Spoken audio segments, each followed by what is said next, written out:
Alhamdulillah, Alhamdulillah, wassalatu wassalamu ala Rasulillah, Sayyidina Muhammad bin Abdillah wa ala alihi wa sahbihi. Subhanallah, Allahumma a'inni ala وزدنا علما ما ينفعنا طيبا اللهم اجعلنا الذي يسال القول من احسن صلى الله على سيدنا مولانا محمد وعلى اله وصحبه وبارك وسلم تسليما كثيرا والحمد لله رب العالمين.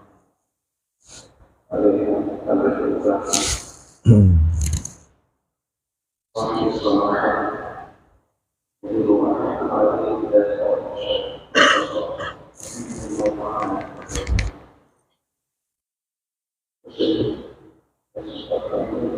Semua sampai di masa para hari yang berusaha kosong terutama masa yang serta seluruh masa sesuatu dan sesuatu yang lain mesti ada orang kosong dan mati dan berkena semua ini sudah alhamdulillah kembali kepada semua yang ada di suara doa semua. Semoga Allah SWT senantiasa di jalan yang baik. Semua itu ada beberapa hal yang ada di rumah selama Ramadan dan pertama semua ini akhirnya kita adalah bahwa kita ini di bawah di bawah kalian yang bersyukur itu sesami Allah hanya Allah وخمسة عليه بالسرير فأنحرها الفتحية في بلاد الدور الأظهر احتفال سماحة الشيخ وشاسة الكفر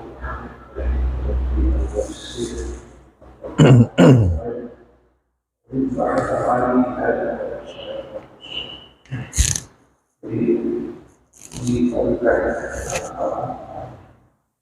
perbukaan menjadi negara untuk apa untuk ini sesuatu apa ini apa dunia ini dari sampaikan kepada kita bahwa waktu ini membantu membantu memahami mulai dari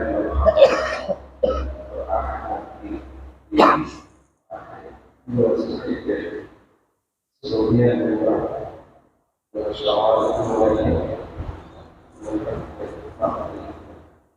orang ini pada satu awal ini sendiri akhirnya seperti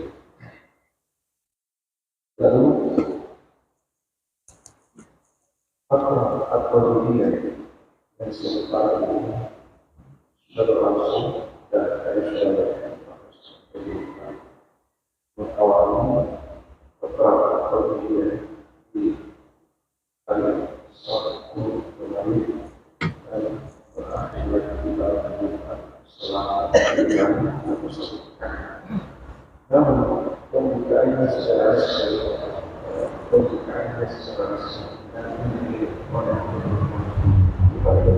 menyesuaikan dan tetap kita lakukan ya tetap kita lakukan pada hari lalu pada Microsoft ya semoga Allah ini bisa sesuai dengan harapan kita semua umat-umat dan kita orang kembali sampai sesuatu yang bersifat ini pada dalam kota ini berkepatan dan karena dimusuhkan bahwa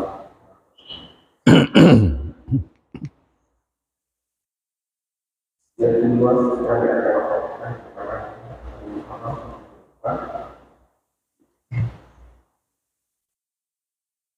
bahwa kebutuhan pada hanya ambilnya sangat amat ada 21 masa dua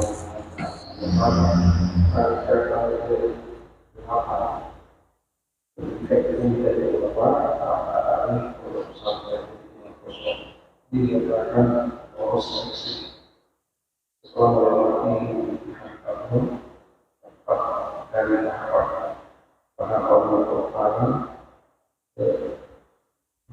bersuara dari pemain itu dari belakang terus berikutnya dari orang dari pemain setelah melewati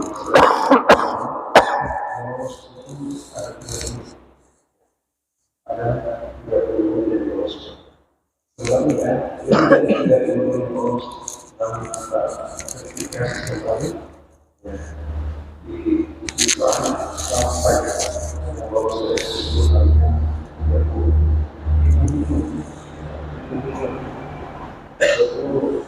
satu ini masih sangat kuat untuk bersaing masih dominasi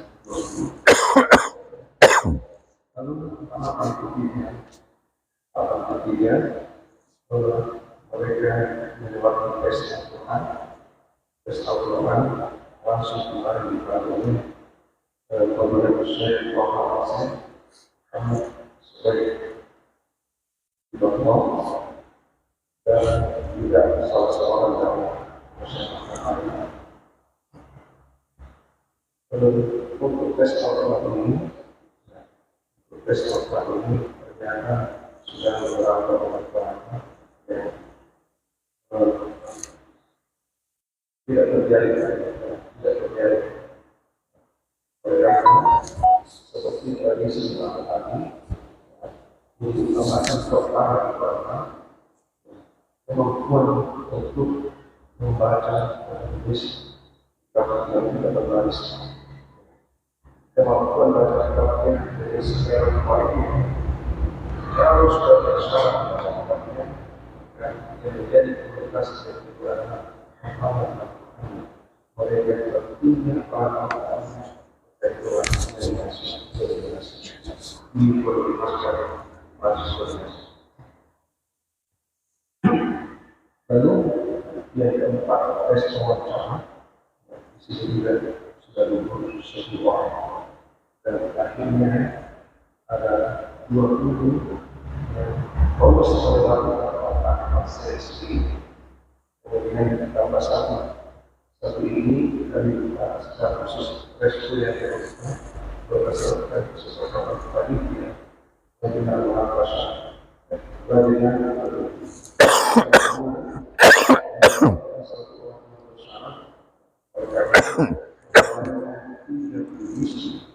kemudian berbalik sama teman anggota DPR angka 2023 2022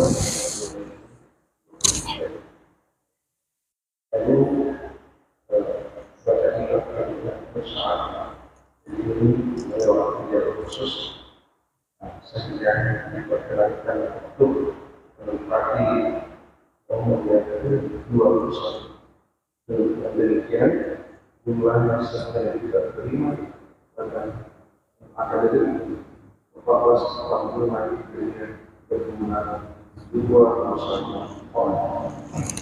Dengan saya sebagai itu saya sampaikan kepada Bapak jumlah 21 orang ini 13 kemudian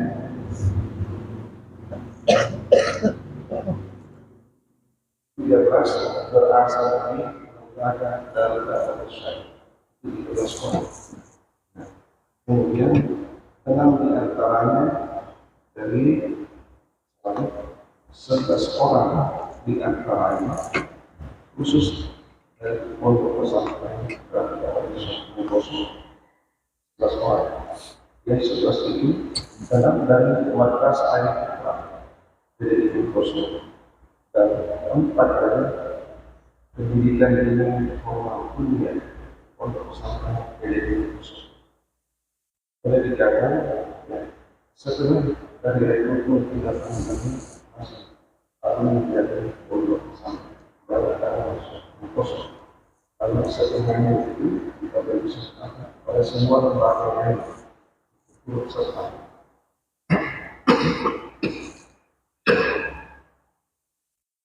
Lalu hasil keputusan dari kita dulu beberapa orang yang terbaik siapa kemudian atau yang lolos seleksi terbaik siapa dari proposal terbaik kemudian yang pertama ada Muhammad dari Madrasah Al-Ikhlas dari khusus. Yang kedua Muhammad Hasan dari Madrasah Al-Ikhlas dari khusus. Yang ketiga Muhammad Hasan dari pendidikan ilmu formal kuliah. Tiga terbaik dari perusahaan dan 21 terbaik dari 80 yang pada tahap awal itu di seleksi tahap pertama. Kemudian nama-nama 21 ini serta asal sekolah yang masing-masing. Pertama kali Muhammad Rifki bin Haq Madrasah Al-Ikhlas dari khusus. Yang kedua Muhammad Fahmi Aksan Madrasah Al-Ikhlas dari khusus. Yang ketiga Ahmad Hasan pendidikan ilmu formal kuliah dari khusus. Yang keempat Muhammad Khair pendidikan ilmu formal kuliah dari khusus. Yang kelima Muhammad Abdul Rahman Madrasah Al-Ikhlas dari Nampung. Yang keenam Muhammad Nur Madrasah Al-Ikhlas dari khusus. Yang ketujuh Muhammad Sulaiman Madrasah Al-Ikhlas dari khusus. Yang kedelapan Mulia Sabira Madrasah pendidikan ilmu formal kuliah Asal Singkat. Yang kesembilan Fikran Rahman Madrasah Al-Ikhlas dari khusus. Kesepuluh Nur Hidayah Ramadhani pendidikan ilmu formal kuliah dari khusus. Yang ke-11 Kahar Zakat SMA Indonesia kepada korban membuat pendidikan khusus pada kita ada tiga sekolah Islam diberikan non-formal program kemudian sempat proses. Yang ke-12 Muhammad Sulaiman pondok pesantren dalam kawasan Permana. Ini adalah alumni yang sudah bertahun meneruskan pesantren dari pondok pesantren dari kawasan Alumni dan ini pesantren sudah bertahun meneruskan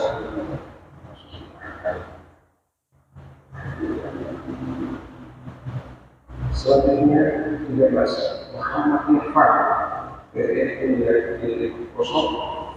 14 Muhammad Irfan Madrasah Aliyah Syekh Hasan Yamani Sulawesi Barat.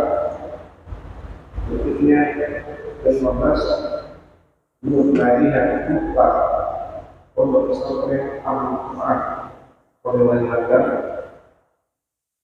dalam kelas bulan Mei bahasanya Al-Marak jadi Olahraga 17 Sunita Pondok Pesantren Al-Ihsan Sofri 18 Mu'awal Ini Adam Pondok Pesantren Muhammadiyah 19 Ali Rizki Makarata PDF Kuliah dari 50 20 Muhammad Irawat Al-Basahi Pondok Pesantren Al-Ihsan Daulah Syahari Sofri 21 Ahmad Syukur Pondok Pesantren Madrasah Aliyah Putra Pondok Pesantren dari 50. Inilah yang 21 beserta komunitas yang akan diminta secara resmi pada ini maupun pada sebelum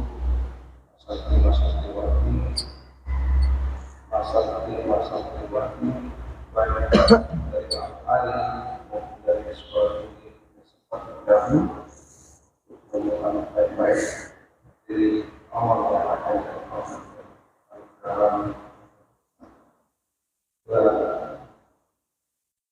usia menjadi mahkota agama Al-Ustaz Al-Qasam pada komunitas sekolah.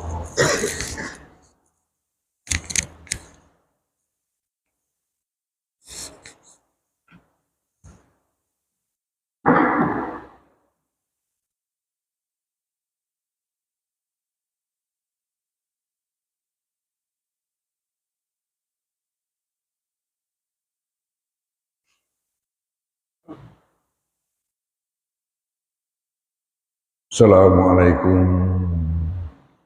warahmatullahi wabarakatuh.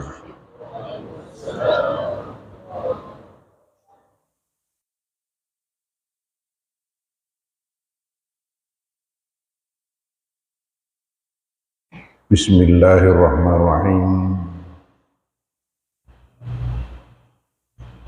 Alhamdulillahilladzi hadana lihada wa ma kunna linahtadiya laula an hadana. Wassalatu wassalamu ala Rasulillah Sayyidina Muhammad ibni Abdillah wa ala alihi wa ashabihi wa atba'ihi wa man wala. Anakku sekalian, pada subuh hari ini, subuh hari Rabu,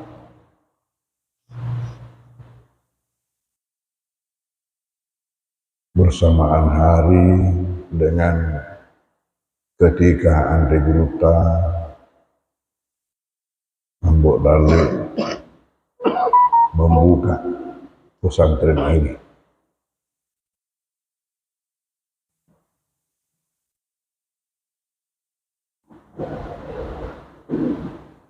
Pada hari Rabu,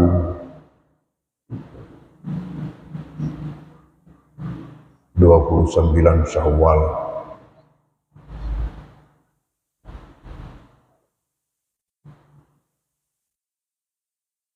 bertepatan dengan 21 Desember.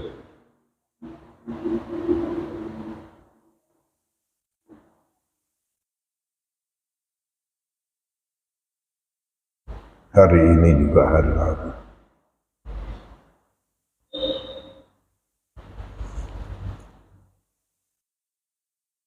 Beliau tiba dari Sengkang,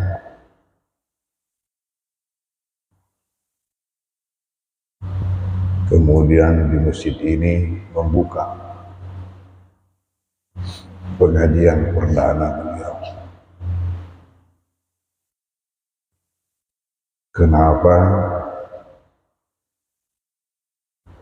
Karena sudah banyak santri yang menunggu atau calon-calon santri yang menunggu.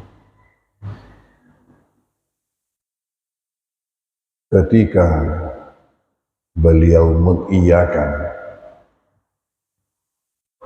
untuk datang ke Mangkoso membina berdasarkan permintaan daripada Raja Sopendriaja yang rumahnya persis di sebelah selatan masjid ini.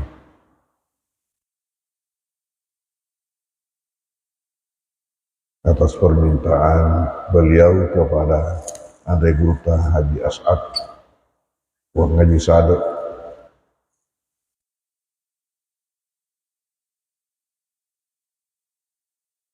dan setelah beliau Andre Gurta Mbok Dalek sudah bersedia untuk datang kemari, maka Arum atau raja ini mengirim surat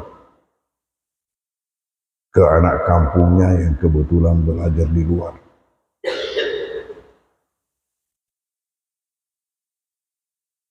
Seperti di Salemo dan lain-lain tempat, memberitahukan bahwa sekarang ini sudah mau dibuka pengajian, tempat mengaji kitab yang sekarang diberi nama pesantren. Sudah mau dibuka, sudah mau didirikan pesantren di kampungmu. Oleh karena itu kembalilah. Dari situ tersebarlah berita bahwa sudah mau dibuka pesantren di Mangkoso. Maka berdatanganlah calon-calon santri di samping penduduk setempat dari berbagai daerah.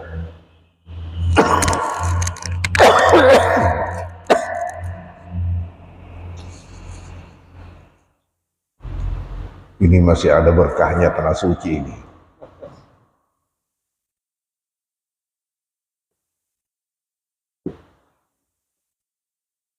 Salah satu gejala umum orang dari tanah suci ialah membawa batu. Orang berkata hanya satu yang tidak batu. Hanya satu yang tidak batu. Kalau orang pergi haji, siapa yang satu itu? Yang satu itu ialah unta. Jadi kalau orang batu, mereka bersyukur, alhamdulillah, karena saya ini ternyata bukan unta. Karena hanya unta yang tidak batu.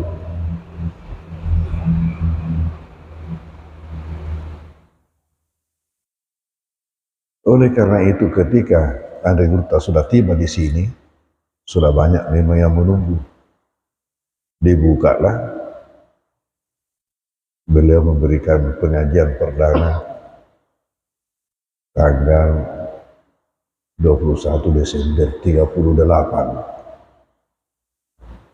Sehingga nanti 21 Desember tahun ini kita akan mengadakan peringatan milad yang ke-85 yang merupakan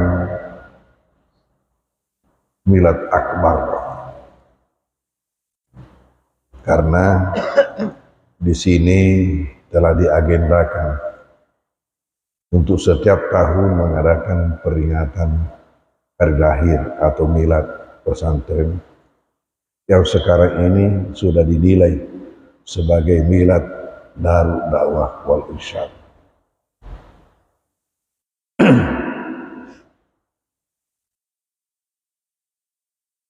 Sementara milad ini, peringatan milad ini dengan berbagai kegiatan, baik kegiatan ilmiah maupun kegiatan proseni yang setiap tahun dilaksanakan intern pondok pesantren. Tetapi pada bilangan 0 dan 5, jadi sekali 5 tahun diadakan namanya milad akbar. Apa bedanya? Itu milad biasa, kegiatan itu hanya di lingkungan internal pondok pesantren. Tetapi kalau milad akbar, yaitu melibatkan pesantren-pesantren yang lain, khususnya yang ada di Sulawesi Selatan dan Sulawesi Barat dalam kegiatan itu. Sehingga terang betul acara itu. Jadi kalian siap-siaplah, tidak lama lagi.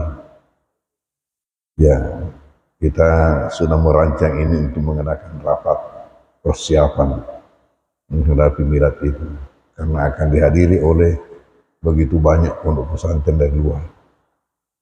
Dan kegiatan itu berlangsung selama 3 minggu. Mengapa kegiatan itu berlangsung selama 3 minggu? Dari 21 Desember sampai 11 Januari penutupannya.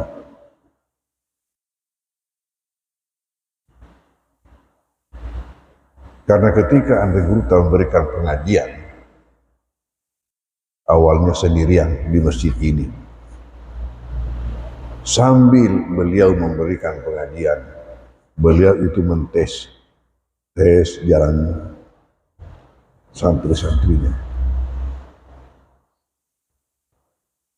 Setelah 3 minggu, maka beliau itu mengklasifikasi santri-santri tadi ini. Kamu duduk di ibtidaiyah, kamu duduk di tahdiriyah, kamu duduk di ladiyah, dan kamu duduk di sanawiyah. Sudah dibagi-bagi. Sehingga tanggal 11 Januari itu 39 sudah terbagi-bagilah santri tadi ini. Selama 3 minggu jalan dibina oleh Andre Gurta sambil dipelajari kemampuan-kemampuan santri itu.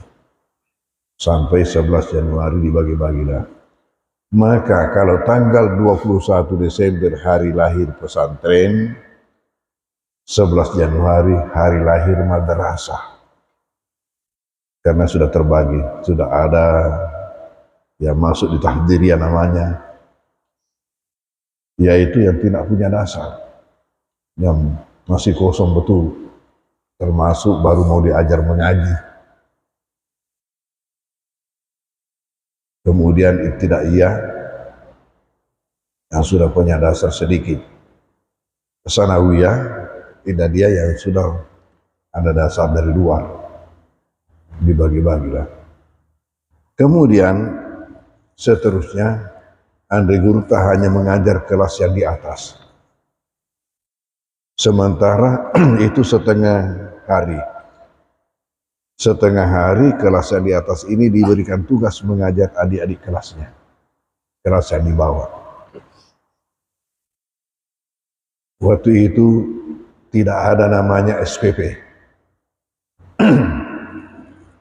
Jadi bagaimana hidup Andre Gurta?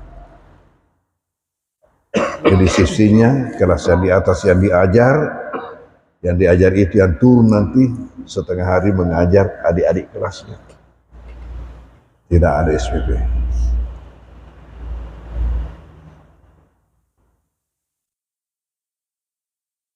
Untuk jaminan hidup Andre Gurta, raja tadi ini Arung Sopendrianya, dalam hal ini Andi Dagong, Haji Andi Muhammad Yusuf, Haji Andi Muhammad Yusuf, alias nama bugisnya Andi Dagong, sama Andre Gurta Haji Abdurrahman Ambok Dale, ini Andi Dagong.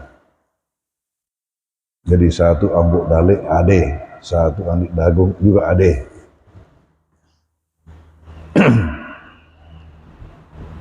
Ini memberikan jaminan kepada Andre Gurta dengan padi sebanyak 500 ikat setiap tahun. Jaminan untuk makanan.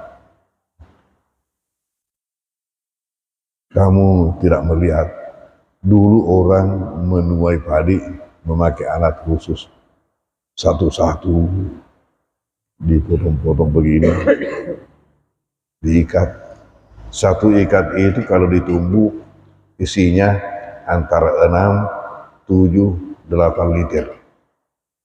Kalau sudah jadi beras, yang satu ikat itu isinya mulai dari 6, 7, 8 liter beras satu ikat. Ini Andre Gruta mendapatkan jaminan padi 500 ikat setiap tahun dari raja dan keluarganya. Kemudian untuk belanjanya maka ada donatur. Donatur ini dari sini diberikan nafkah Andre Gruta sebanyak 10 ringgit tiap bulan. Itu uang Belanda. Karena tahun 38 ini masih kita dijajah oleh Belanda. Uang yang dipakai uang Belanda. Itu 10 ringgit. 1 ringgit itu 2,5 rupiah. Jadi berarti 25 rupiah. Kalau dirupiahkan, rupiah Belanda 10 ringgit. Itulah nafkahnya tiap bulan. Itu lebih dari cukup. Ketika saya masih kecil, Andre Gruta Amri yang melahirkan saya diangkat imam di sini. Saya selalu ikut, termasuk ketika menikahkan orang. Saya dengar kalau menikahkan itu maharnya 9 ringgit. Itu yang disebut sompana asera ringgit. Kalau mahar 9 ringgit berarti Andre Gruta mendapat 10 ringgit setiap bulan, itu berarti besar itu. Pasti besar. Karena mahar 9 ringgit.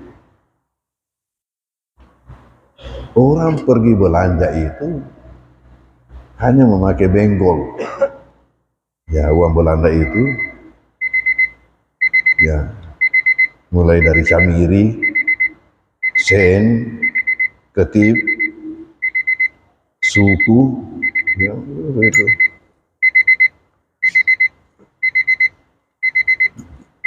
Hanya memakai benggol.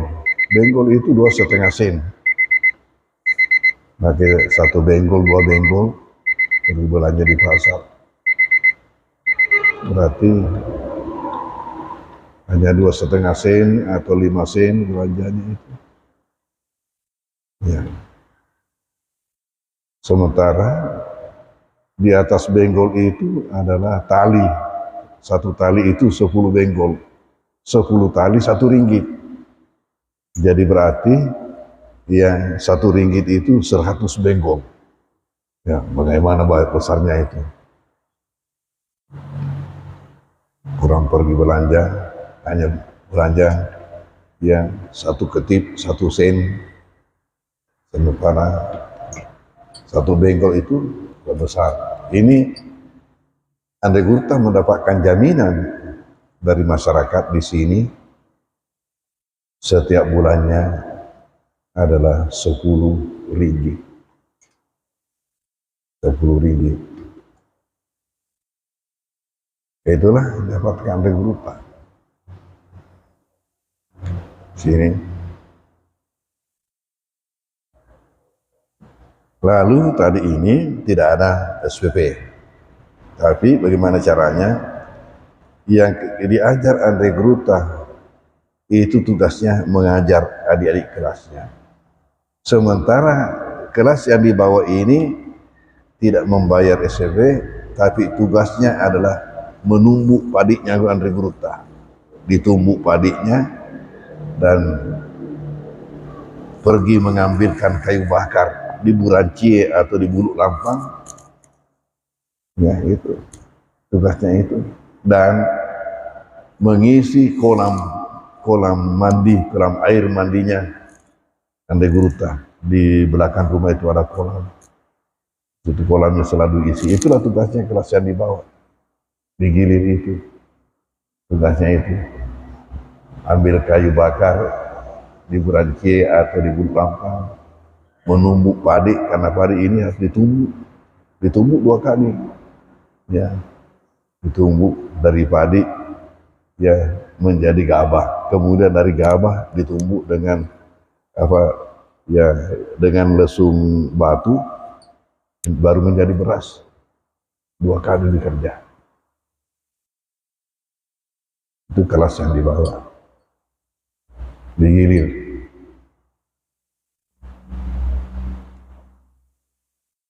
Janganlah pendidikan di sini.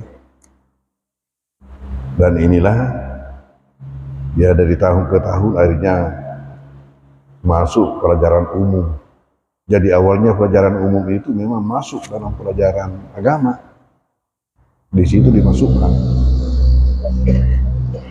Jadi awalnya itu memang bergabung. Ya, tetapi pelajaran umumnya itu berbahasa Arab. Berbahasa Arab. Jadi macam yang disebut sekarang matematika, dulunya itu disebut dengan ilmu berhitung. Pada masa itu disebut al-hisab, pelajaran al-hisab. Nah itu pelajaran berhitung. Dulu itu belajar ilmu bumi, ya namanya geografia. Geografia, gitu. Belajar ilmu bumi, belajar sejarah, tarikh. Awalnya itu gitu. Jadi memang di pesantren ini dari awalnya itu sudah memang dibuka wawasan santri. Sudah wawasan santri dibuka. Dengan di samping pelajaran agama sudah diberikan pelajaran wawasan ilmu-ilmu umum. Nanti di belakang baru didirikan namanya SMP. SMP. Ya. Jadi saya ini termasuk alumni SMP DDI. Saya tamat tahun 59. Tamat SMP. Waktu saya tamat itu saya mendapatkan ijazah, 4 ijazah dalam 1 tahun. Bagaimana caranya? Aslinya ini adalah siswa SMP. SMP kita dulu itu 4 tahun. Kenapa? Karena belajar agama. Di samping pelajaran umum, belajar agama, sehingga menjadi 4 tahun, bukan hanya 3 tahun. Tidak tercapai target kalau hanya 3 tahun. Sementara dalam waktu yang sama pelajaran agama terpisah. Pelajaran agama saya itu masih tidak iya. Karena orang tamat dari SR dulu, namanya SD sekarang, itu tidak dapat mengikuti pelajaran di sanawiyah. Tidak bisa mengikuti pelajaran di sanawiyah. Yang sudah belajar alfiyah untuk kawaidnya. Jadi yang tamat SD, SR namanya dulu itu harus masuk di ibtidaiyah. Sehingga 2 kelas kita, kelas agamanya ibtidaiyah, kelas umumnya SMP karena sudah tamat SR. Jadi waktu tahun 59 itu saya tamat SMP DDI bersamaan dengan tamat ibtidaiyah. Ini namanya kelas pincang. Kelas pincang karena umumnya sudah menengah, sementara agamanya masih dasar. Tidak iya. Jadi naik SMA, sementara agamanya baru naik sanawiyah. Umumnya sudah SMA.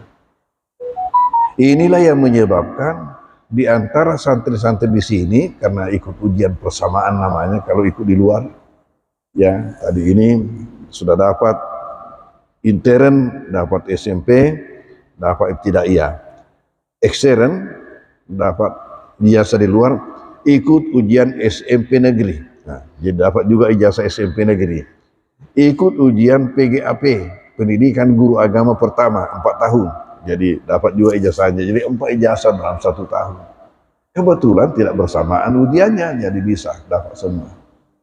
Itu tahun 59. Ketika itulah dulu saya bersama-sama dengan Andre Guruta Sanusi Baco ujian PGA pertama di Parepare, PGA 4 tahun. Ini dilanjutkan lagi dengan 2 tahun sesudahnya dapat lagi PGAA, pendidikan guru agama atas.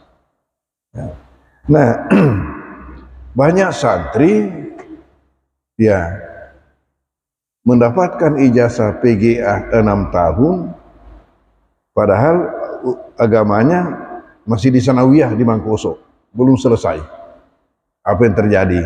Karena sudah dapat ijazah menengah atas, maka berhak melanjutkan di IAIN. Jadi tinggalkan Mangkoso. Jadi tinggalkan Mangkoso, masuk di IAIN, padahal umumnya agamanya di sini masih di sanawiyah. Itu ceritanya dulu. Hal ini nanti berubah setelah saya kembali dari Kairo tahun 85 baru berubah. Bagaimana itu yang selalu saya pikirkan di Kairo. Bagaimana sistem ini kita rubah sehingga santri itu hanya masuk 1 kelas, sudah agama, sudah umum dan setingkat agamanya, setingkat umumnya, hanya 1 kelas. Bagaimana caranya menghilangkan kelas pincang ini?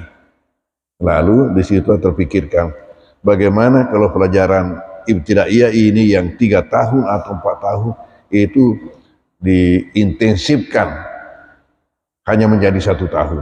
Itulah Idadiyah. Lahirlah Idadiyah. Ya, tahun 85. Anak-anak dari SD, anak-anak yang masuk di Mangkoso, masuk dulu di Idadiyah 1 tahun, lalu sesudah itu naik di sanawiyah. Lalu setelah naik di sanawiyah, 1 kelas sudah agama, sudah umum. Agama umum 1 kelas. Itulah yang jalan sampai sekarang.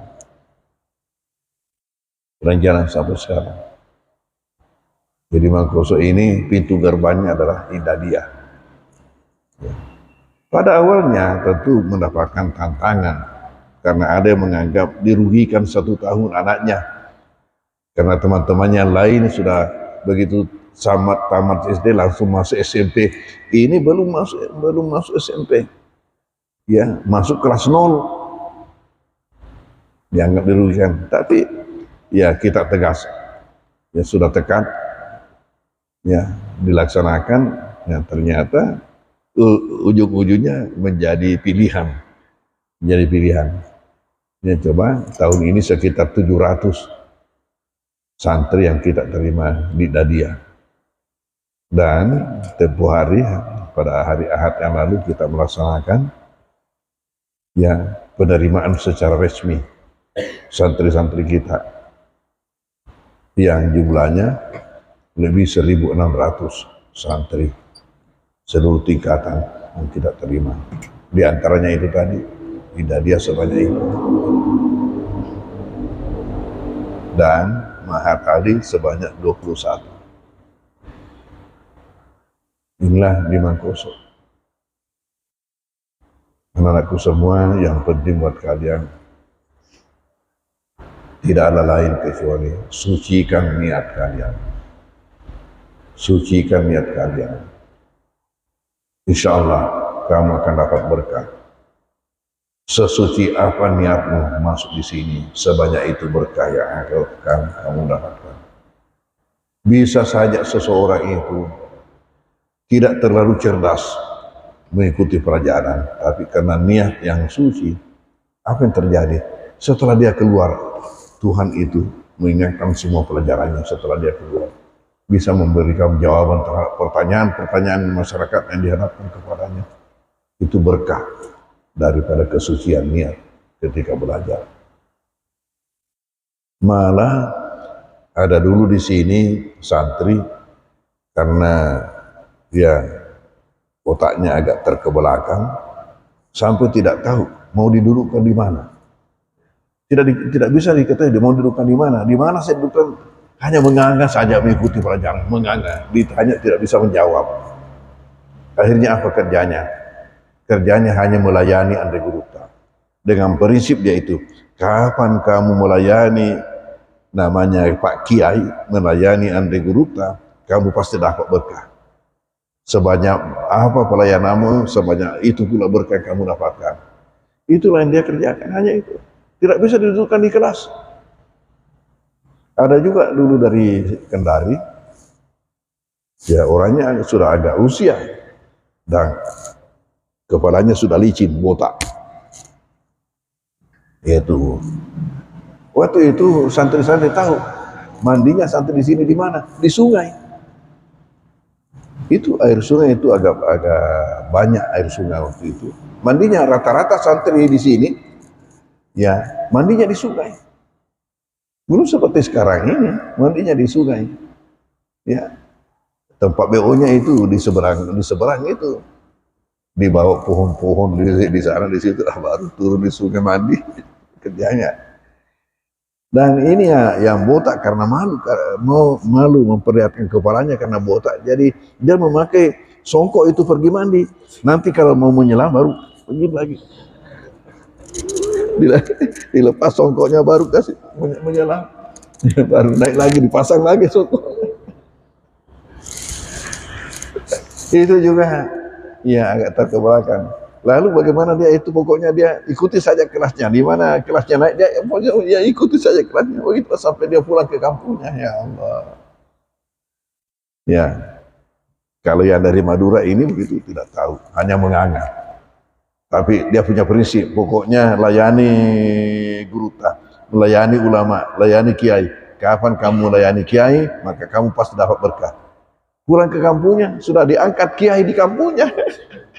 Itu karena berkah. Terus saya katakan, yang penting kamu sucikan niatmu tuh, sucikan niatmu, karena niat yang suci itulah yang membuat kamu bisa bertahan, kamu bisa bersabar, kamu bisa bersungguh-sungguh. Itu kemampuan untuk bertahan, untuk bersabar, untuk bersungguh-sungguh itu adalah atas dasar niat yang betul-betul suci. Ya, semakin suci niatmu, semakin kamu mendapatkan kekuatan untuk bersungguh-sungguh, untuk bertahan, untuk tamak, untuk bersabar, menghadapi tantangan-tantangan. Ujung-ujungnya pasti hasil, pasti berkah. Anak-anakku semua, saya kira inilah yang saya sampaikan pada ini. Yang lainnya akan disampaikan oleh guru-guru agama, pembina-pembina yang lain, hal-hal yang lain nanti dalam acara ini, ya, acara tajih ini. Dan akhirnya mari kita sama-sama berdoa. Kemudian kita akan lanjutkan dengan salat isyraq atau salat duha secara berjamaah. Bismillahirrahmanirrahim. Alamin sallallahu alaihi wasallam wa alihi wasallam. Allahumma fa'na bima 'allamtana wa 'allimna ma yanfa'una warzuqna ilma yanfa'una. Allahumma ja'alna minal ladzina yastami'una al-qawla fattabi'una ahsana. Allahumma arinal haqqa haqqan wattiba'ah wa arinal batila batilan wattiba'ah. Rabbana hab lana min azwajina wa dhurriyyatina qurrata a'yun waj'alna muttaqina imama. Rabbana atina min ladunka rahmatan wa hayyi lana min amrina rashada. Rabbana la tuzigh qulubana ba'da idh hadaytana wa hab lana min ladunka rahmatan innaka antal wahhab. Rabbana atina fid dunya hasanah wa fil akhirati hasanah wa qina adzabannar. Wa sallallahu ala sayyidina Muhammadin wa alihi wasallam. Walhamdulillahi rabbil alamin. Al-Fatihah. A'udzu billahi minasy syaithanir rajim. Bismillahirrahmanirrahim. Alhamdulillahi rabbil alamin arrahmanir rahim maliki yaumiddin. Iyyaka na'budu wa iyyaka nasta'in. Shiratal mustaqim. Shiratal ladzina an'amta 'alaihim ghairil maghdubi 'alaihim waladdallin. Amin. Wassalamualaikum warahmatullahi wabarakatuh.